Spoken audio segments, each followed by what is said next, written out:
সর্বশেষ গাছে পানি দিয়ে দিলাম, আস্তে আস্তে সতেজ হয়ে যাবে। এটা তো হচ্ছে পাতা ছাড়া গাছ, পাতা শুধু। সবচেয়ে দুঃখের বিষয় হচ্ছে এই নিম গাছটা সবচেয়েতে প্রিয়, আমার পছন্দ হয়েছিল। এটাও মোটামুটি শুকিয়ে গেছে, আর এটা এখনো মোটামুটি জিন্দা আছে, বাট পানি দিয়ে দিলাম। যে গাছগুলো পানি বেশি শোষণ করে ওগুলোরই সমস্যা হয়। এটা আশা করি ইনশাল্লাহ চলে আসবে, রিকভারি করবে পানি দিয়ে দিই। এটা তো হালকা দিয়ে দিই, এটাতে বেশি পানি দেওয়া যায় না। এটা জাস্ট পানির উপরেই এটার জীবন, আর এগুলোতে এখনো আছে। এটাতেও দিতে হবে পাখির বাসার ভিতরে তার পানির ফোঁটা। বারান্দার গাছগুলো তো হালকা করে দিয়ে দেওয়া হোক।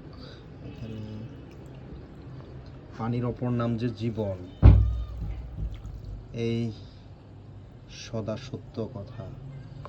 আমরা যে কত নিয়ামত গ্রহণ করি, অক্সিজেন, পানি সকল জীবের জন্যই অপরিহার্য। বাসায় আসার পরে সর্বপ্রথম কাজই ছিল আমার পাখিগুলাকে দেখা, আর হচ্ছে গাছগুলা। কারণ হচ্ছে তাদের অনুভূতি আছে, অবশ্যই তাদের সঠিক পরিচর্যা করা এটা আমার একটা দায়িত্ব। দায়িত্ব মানে একদম ফরজে আইন। কর্মব্যস্ততা, তার উপরে বিয়ের প্রোগ্রাম, মানুষের জীবনের একটা বৃহৎ একটা অংশ। এই জন্যেই কিন্তু আমাদের কর্মব্যস্ততা মাঝে মাঝে আসলে আমাদেরকে আপনার দেখা যায় ব্যর্থ করে দেয়। শত চেষ্টার পরেও দেখা যাচ্ছে যে সঠিক পরিচর্যা করা সব জায়গাতে সম্ভব হয় না। এটা আজকে মনে মনে ফিল করলাম। আর আমাদের দেখা যাচ্ছে যে এই জিনিসগুলোর প্রতি খুবই দৃষ্টি রাখা প্রয়োজন। বিশেষ করে গাছপালা, এদেরও একটা অনুভূতি আছে। এখানে উপর থেকে দিয়ে দিলেই সবগুলোতে চলে যাচ্ছে।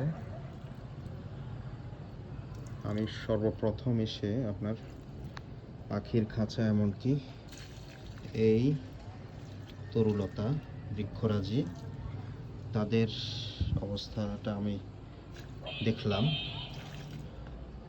তারপরে অন্য কাজে যাব। এখানে আরো কিছু ছোট টব আছে।